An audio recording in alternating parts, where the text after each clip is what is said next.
दोस्तों, क्या आपको पता है सभ्यता और संस्कृति क्या है? सभ्यता और संस्कृति में अंतर क्या है और क्या सभ्यता और संस्कृति आपस में जुड़े हुए हैं? तो जी हाँ, संस्कृति के दो पक्ष होते हैं, एक भौतिक और एक अभौतिक। संस्कृति का जो भौतिक पक्ष होता है उसे ही सभ्यता कहते हैं, जैसे सिंधु घाटी सभ्यता, वैदिक सभ्यता।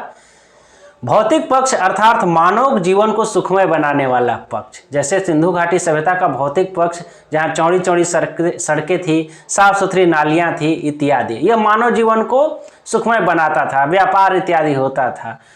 भौतिक पक्ष मूर्त होता है अर्थात दिखाई देता है और यह समाप्त हो सकता है, जैसे सिंधु सभ्यता समाप्त हो गई, वैदिक सभ्यता समाप्त हो गई।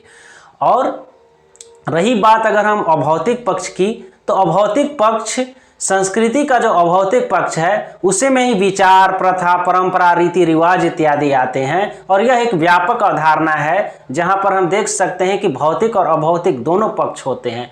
तो संस्कृति में भौतिक और अभौतिक दोनों पक्ष होते हैं, यह समाप्त नहीं होता है, संस्कृतियां बनी रहती है। सिंधु सभ्यता में आदि शिव आदि देव की पूजा होती थी जो आज भी बनी हुई है। सिंधु सभ्यता में प्रकृति पूजा होती थी, आज भी बनी हुई है। वैदिक सभ्यता में वैदिक देवताओं की पूजा होती थी, आज भी बनी हुई है। तो संस्कृति अमूर्त होता है, दिखाई नहीं देता और लंबे समय तक टिका रहता है।